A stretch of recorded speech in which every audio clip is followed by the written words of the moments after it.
and Hello. welcome to How I Ally. I'm Lucinda Koza, and I'm here with a fabulous, committed guest today. I would love for you to introduce yourself and give a little bio or backstory. Great. Thank you. My name is Saundra Pelletier, and I work with a company called Evofem Biosciences. And we have two FDA approved products that we know help the quality of life for women. The first one, which my son says is like my second child, is called Phexxi. It's the only FDA approved birth control that has no hormones, and women use it only when they have sex. Instead of having to ingest a synthetic hormone in their body every day when women don't have sex every day, Phexxi is an empowering birth control that women use on demand, just like men have had condoms. And we could talk more about it, but that's product number one, Phexxi, Phexxi. Our second product is called Solasec, and it's for women who have bacterial vaginosis or trichomoniasis, which we know are pervasive infections that make women feel it makes them just feel insecure about their bodies and their vagina. What's great about Solasec is it's one dose, one and done. Before Solasec, women were asked to take something twice a day for 7 to 14 days. Our product, Solasec, it's a sachet that you put in applesauce, pudding, or yogurt, stir it in, eat it, you're done. One and done. It's amazing. So we've got two great products for women. So I'm excited to be here. Are you ordained by God? That's incredible. I mean, Thank you. like my teens, 20s, 30s, just filled with antibiotics, birth controls, pills. I mean, Me too. what? I know. And you know what? I love that you're saying that because I promise you, it's like, it's almost like the shade has been lifted with this product, Phexxi, because women say, if women are having side effects, think about it. They have side effects every day, headaches, weight gain, bleeding, emotional highs and lows, because synthetic hormones do that to women. And with Phexxi, there's no systemic activity in the body. And they put it in right before sex or any window within an hour. And they won't get pregnant. So it's cool. It's really cool. We're really happy that it's available. Oh my gosh. We Yeah. really need to spread this information. This is just great. Just so happy for the next, the upcoming generations of girls and women and of course Yeah. women that are my age that are sexually active. Not that I'm saying I'm not sexually active, but when you have like 2-year-old babies, sometimes you're not as into it. Totally. Well, and you know what else? Can I tell you something else? If Can Yes. I just show it to you so you see what it looks like? Yes. Okay. So a prescription looks like this. It's a box of 12 pre-filled applicators. When you open this box inside, what you see is this applicator. You can put it in your purse, you can put it in your pocket. When you open the applicator, inside is this little tiny thing that looks just like a tampon, smaller than a tampon. So you take off the pink cap and here's why I want you to see it, because I want you to see it's 5 milliliters of product. So not very much, but it's really viscous and bioadhesive. So all that means is it's not going to leak out. Women aren't going to use something that leaks out. And there's no odor, there's no taste. I'm going to taste it for you. No odor, no taste. And I love it that. and anybody who has vaginal dryness or pain with intercourse, and by the way, so many young women tell me they use lubrication as part of intimacy anyway. So it's like a no brainer, Yeah. right? So Yeah. we really, really love it. And the other thing, just so you know, our vaginas, your vagina, my vagina, our pH is 3.5 to 4.5. That's it. When sperm enters, our pH goes up to 7 or 8. And that's how we get pregnant if we're not protected. All Phexxi does, it doesn't change your pH. It helps your body maintain your natural pH, which makes it kill sperm. So it's Oh, cool. your pH doesn't change. And it's a really, really amazing because women feel really good. And a lot of women say they have more sexual pleasure because it's lubricating. Oh my gosh. So it's just keeping your vagina like status quo Yep. Yep. Exactly right. Exactly. instead of altering you at in some unnatural way. Yep. And when you're on a synthetic hormone, your body thinks it's pregnant. That's why you don't get pregnant. And when women are on these hormones for 5 and 10 and 15 years, right?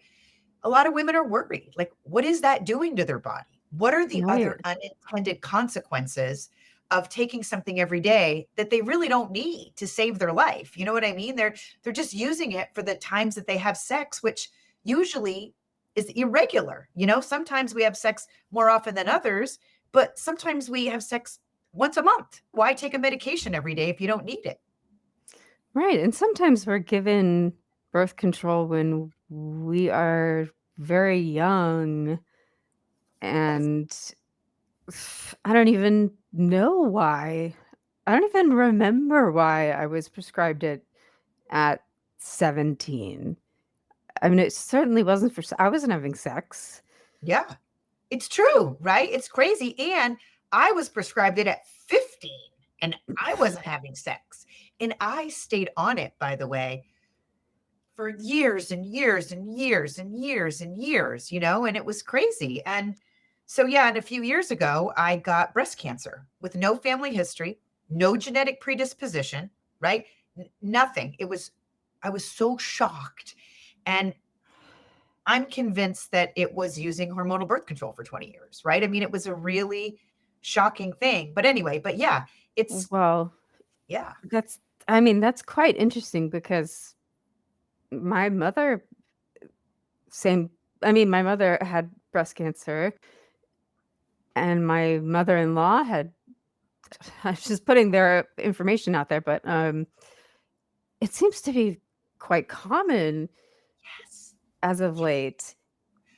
And increasing. All the statistics say that cancer's on the rise, which is scary, you know? And so I guess my point is that for women who don't want to use hormones, if you've had side effects from the hormones you've taken, or if you're worried about taking a hormone for a long time, if you've had cancer and you can't use a hormone, if you're breastfeeding, you don't want hormones in your breast milk, right? And Right. so Phexxi is this perfect choice because men have had condoms for 150 years, right? A man can go out with a condom in his pocket, protect from getting someone pregnant, and now women can have sex on demand without worry, which is cool. Yes, and we can kind of craft that narrative, right?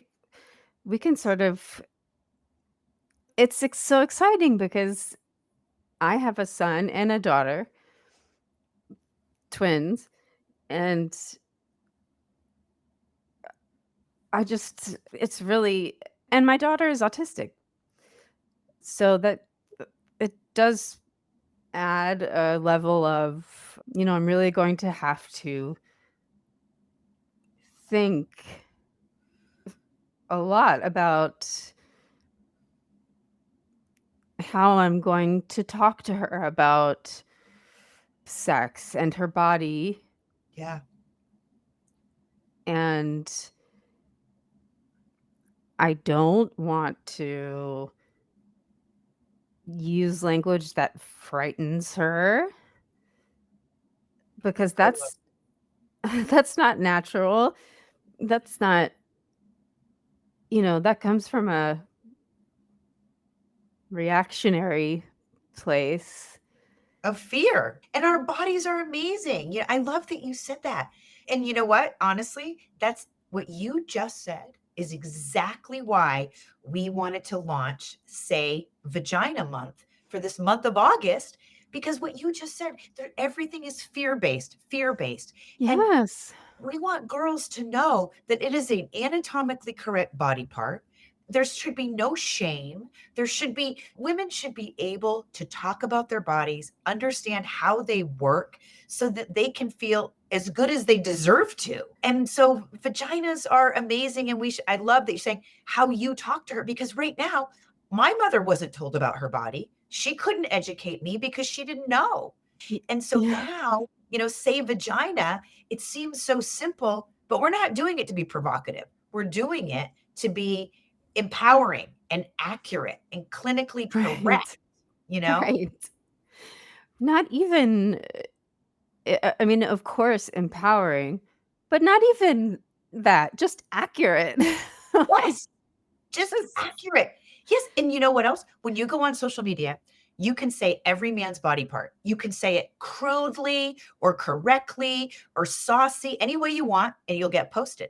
But if you say vagina, you get shadow banned. You can't say vagina, which is totally unequal, completely bizarre. And think about what a disservice, like even to you say about your daughter, right? Like, why do we want to call it a hoo hoo or a cookie or why do we want to do that? Because then when girls try to describe what's happening to them, people aren't right, going to take them seriously.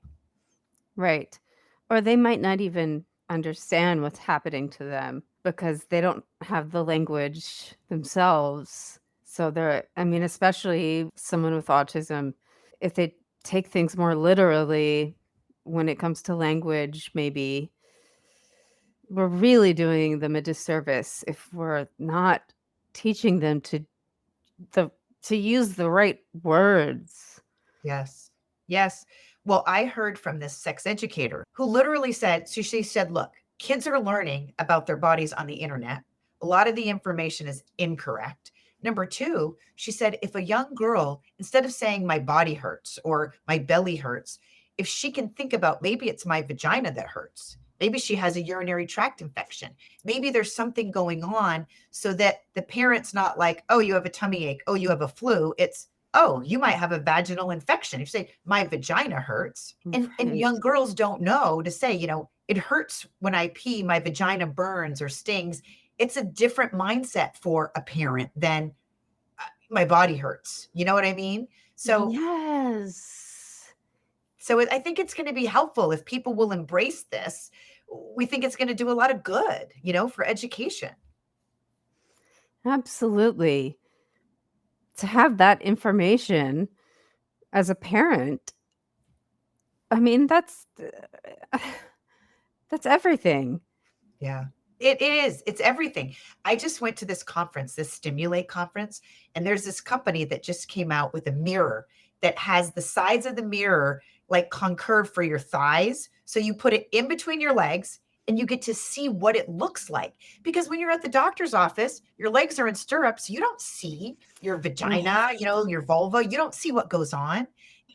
And so it was such an interesting, but like common sense, right? I'm like, why didn't anybody think of that before? So Right.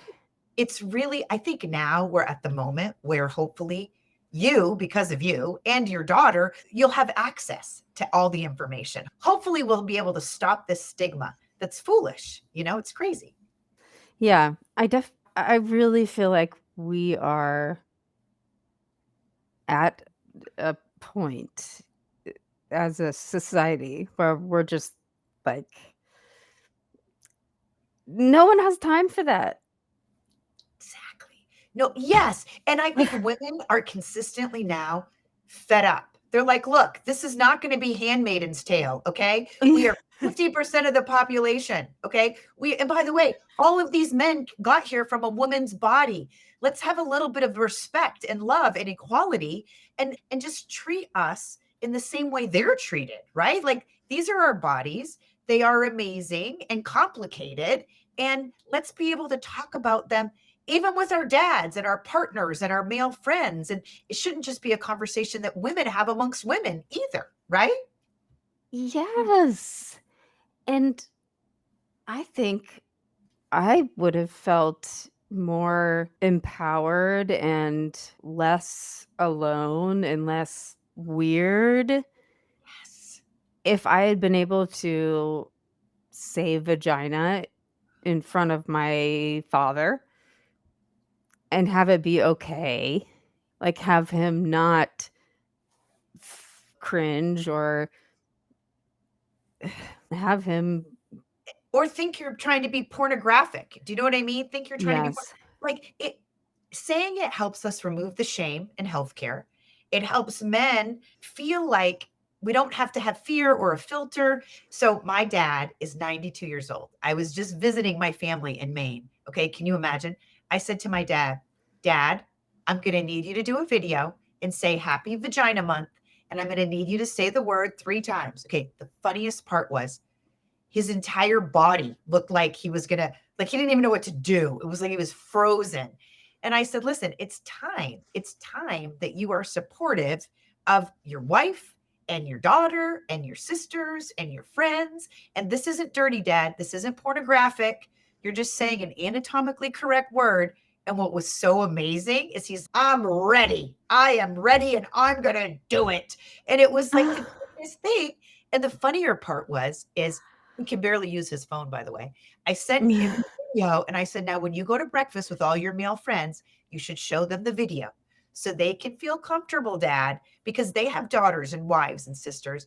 And this isn't dirty. This isn't pornography. But anyway, it was good because my mother said he'll never do it. He'll never do it. And he did. And I said, maybe we need to give these guys a little more credit too. Give them the benefit of the doubt. Now, some men, maybe they won't. But the good men who want to support their partners and their daughters and their wives, they'll get on board with this message, I think. Fingers crossed. Yes, I think so too. I Yeah. think so too. So I have one child, and I do want to say this for your listeners. The fact that you have twins, you are amazing. You are a total badass. I had all I could do to raise one, but so he's 18. But what I loved is that I talk to him about girls and their menses. Like they have periods, right? Here's what happens to a girl every month of her life. Every month, she has to be responsible for this and her body. And what was fascinating is that this respect for girls' bodies, it was like all of a sudden he was like, whoa, I cannot believe that. And then I said, look, Mm. they have to choose a pad, they have to choose a tampon. They've got a lot of choices. And think how hypersensitive if something happens. Like if they leak through their clothes, imagine they're thinking about this every day. And so we had this conversation and he sat there pretty much like in shock.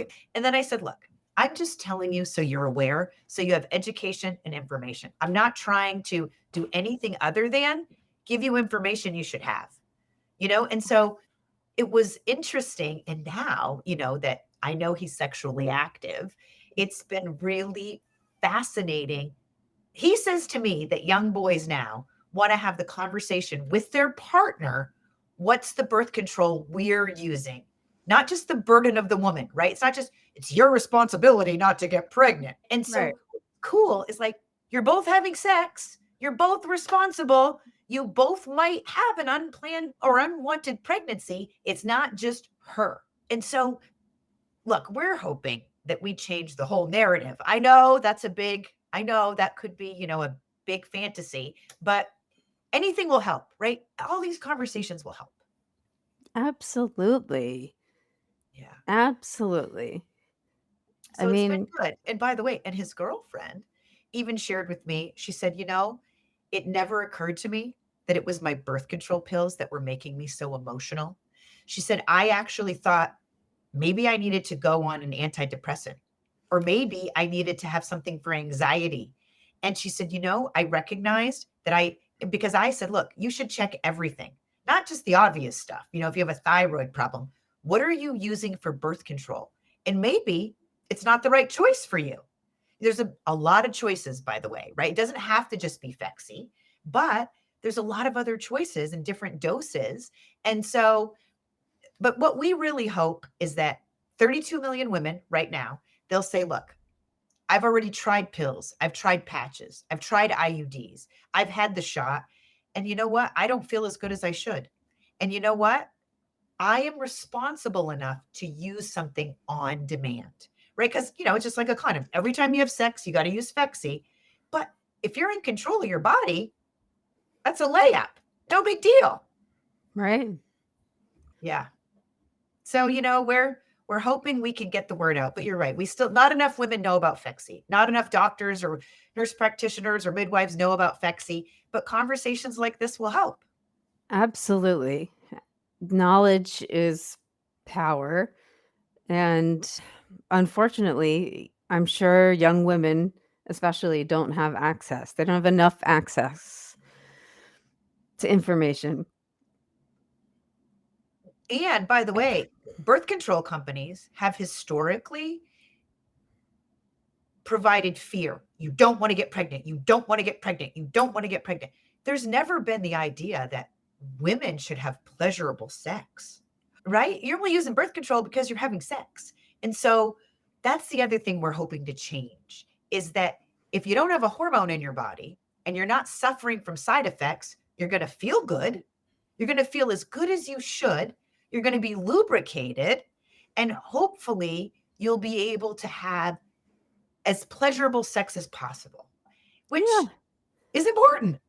Yes, it is. And what's so crazy is that there is that messaging of don't you dare get pregnant. You don't want to get pregnant, you slut. You don't want to get pregnant. You don't want to get pregnant. And then all of a sudden, at like 21 or whatever, it changes to, well, you better have kids. Your Yes, clock is ticking. You're not going to be a productive member of society unless you have a child as a woman. It's totally. like you're just always getting some Yeah. prescriptive message as a woman. Yeah. It's it's so wrong. Yeah, and the pressure, right? The pressure. No wonder, right? We're all stressed out. It's right. You're Yeah. right. It's like, yeah, it's like, yeah, I love the word you use, slut. It's like, yeah, you little vixen. You're going out and you're having sex and you feel dirty, right? You feel dirty about it. And then all of a sudden, you're right. It's like they flip a switch. Like, now you're going to be a mother. Oh my God, right? Yeah. I know. And if you're not a mother, somehow you're not the same contributor as a woman because you're not a mother. It's like, what? And a young mother, right? So you're like, you have all this, Yes. and then you're like, oh, should I focus on my career? Oh no, that's selfish. Oh no, should I have be a mother now? Oh, well, I'm too stressed out. What if I miss out? And you go through all this self torture. I always say you should never shame a woman because no one's harder on her than herself. Okay, like no Yes. one's harder on us than us. That's what I always say. I'm like, listen, you don't have to try to knock me down, okay? I do that to myself enough and I'm working on that still at 56 years old, right? I'm still trying to be Gosh, like, listen, yeah. positive thoughts.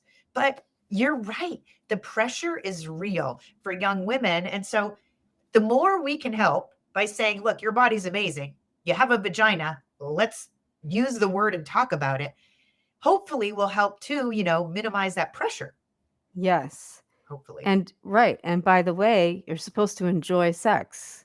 Yeah, exactly. Exactly. Yeah, you're supposed to enjoy it. Yes, exactly. And if you don't, maybe there's something else. And maybe it's not you. Maybe, Yeah. maybe it's not even you. Could be your partner. You know what I mean? Like, totally. Yeah. Yeah, exactly. It's Yeah, probably not you. exactly. I know, right? Everything's blame the woman. Everything is blame the woman. And by the way, okay, I don't want to go too far down a rabbit hole, but I I know. just met this Sorry. woman at a conference, right? And she said, look, all these young women in our practice are freezing their eggs at 22 or 23. And she said that her story was so she went through IVF, which is, emotionally grueling and financially grueling. And she tried and tried. And in the end, finally, her partner was tested and it was her partner why she couldn't get pregnant. But everybody wants to blame the woman. And I'm not saying we should blame the man. I'm just saying, look, we need to be open to investigating all the possibilities and stop making the woman the target of shame and blame. Enough already. Yes, Let's just, absolutely. yeah, be equal. Right. There is male infertility. It's not talked about nearly as much. If you see a good doctor, the doctor will make sure that your partner goes through all of the testing that should be done. Yep. That is that's a sad story. I mean, But your comment about a good doctor, right? I mean, the one thing that I say that I think some people think is controversial is that, look, if you're not getting what you need from your healthcare provider, get a new healthcare provider. yes. I mean, get somebody else. If they don't give you the time and they don't answer your questions and you don't feel heard and you don't feel seen, go to somebody else because this is your one vehicle, right? The only thing you can control is what you feed your body and what you feed your mind, right? And so, garbage in, garbage out, good things in, good things out. If you don't feel like your provider is right, move on. You can even go telemedicine because some people in remote places are like, well, there's only one doctor. Well, telemedicine, you have a million choices, you know? Yes. And there are good ones out there. Yes. Oh my goodness. Yes, I agree. Yes. So don't settle because you might think, "Oh, doctors, they all suck," or something. It's not true anymore, at least. There are female affirming doctors out there. So, Totally. absolutely, Yep. do not Yeah. stay with a because there are really bad doctors. Yep. Yep. And old school mindset, old school thinking, right? Yes. Like all girls have to have an IUD. They can't be trusted. We've got to take the control out of their hands. And I'm like, that's just not true. That's not true. Right. And I always say this to women. I'm like, you decide what you deserve. You decide what you deserve. And in my office, okay, I wish you were here, by the way. I have this sign that says, strong women don't have attitudes, they have standards. Love it. It- It's Yeah. like, not because I'm a diva, I have standards for myself that I should honor. Yes. And I've talked with so many women about their childbirth experiences. And again, I'm going to tell my mother's stories without her permission. But her doctor was sewing her up. She had some tearing after delivering, I think, my older brother. He was in the middle of sewing her up, stitching her up, and said, "Oh, it's gonna be really nice and tight, and your husband's gonna love that." Right? It's like, come on. How disempowering.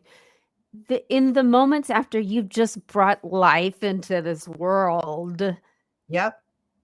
Your only value is to please your husband. That's all you are, is just a little sex vehicle for your Yeah, husband. She just gave life. It's like, yeah. yeah, But all we're thinking about is, your husband like, when can your husband next yeah, use your vagina for pleasure? yeah, I mean, that's just like, oh my god. Talk yeah, about old school thinking, yeah. I know. Can bad you imagine if doctors. it was reversed, right? And we said that to men? Oh my goodness. We'd be back being burned at the stake.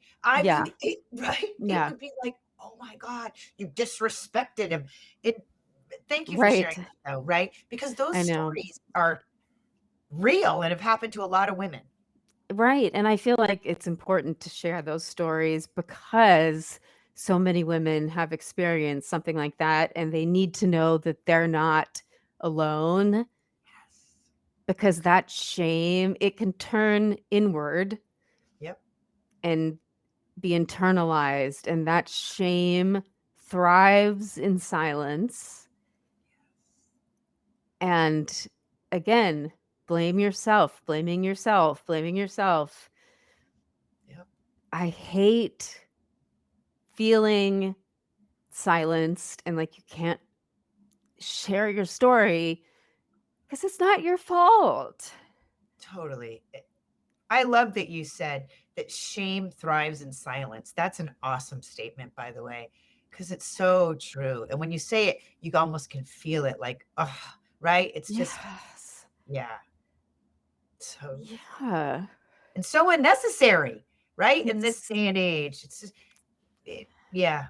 But you know what? Conversations like this are, it's like, you know what I mean? It's almost like we're lifting the veil. yes. And that's why say vagina, say vagina, my god. Like, Yeah. why would we not? Yeah. Exactly. Exactly. I know, I love that. I love it. I love it. And the funny part is, some people don't want us to say vagina. And it's interesting to see how stifled they are, how narrow-minded that thinking is, right?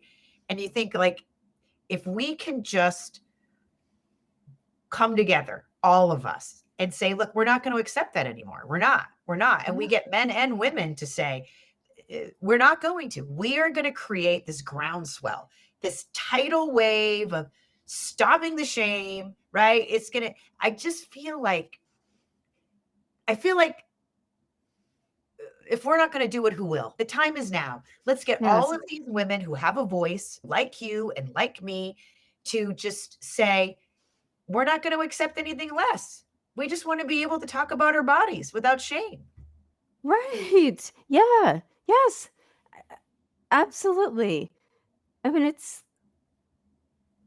really the bare minimum. Yeah. Yeah. It's the bare minimum.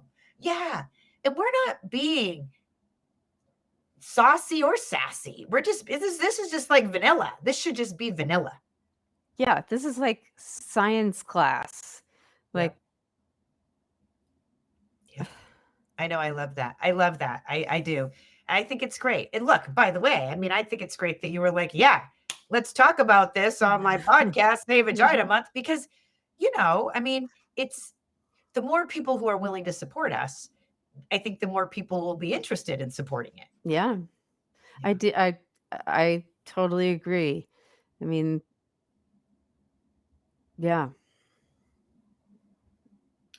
So yeah, so we're hoping this is just the beginning. And we're hoping this is the beginning of saying vagina. We're hoping more women want to say, if I don't feel as good as I should, I need to investigate that.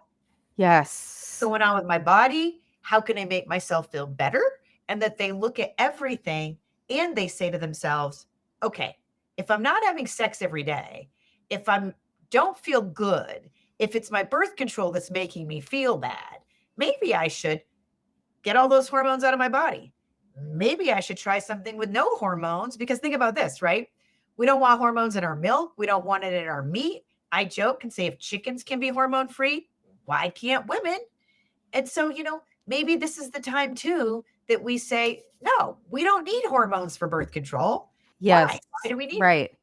And maybe we should have it as easy as men do with just buying a condom.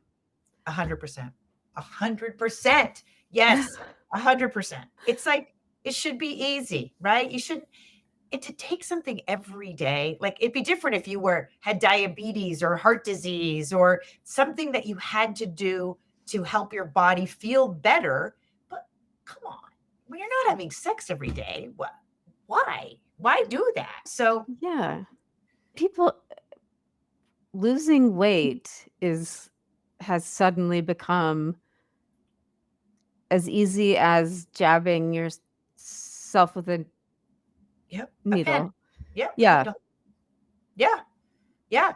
Actually, you know what's crazy? You know what's crazy is that you just brought this up, and I promise I won't be too verbose, but when women are on a GLP-1, so Ozempic, Mounjaro, when they're on any of those weight loss drugs and their birth control is oral birth control, so listen to this. In the label, it actually says if you are on oral birth control, the first 4 weeks you're on the GLP-1, and every time your dose is increased, you have to have a backup method. Otherwise, you can get pregnant.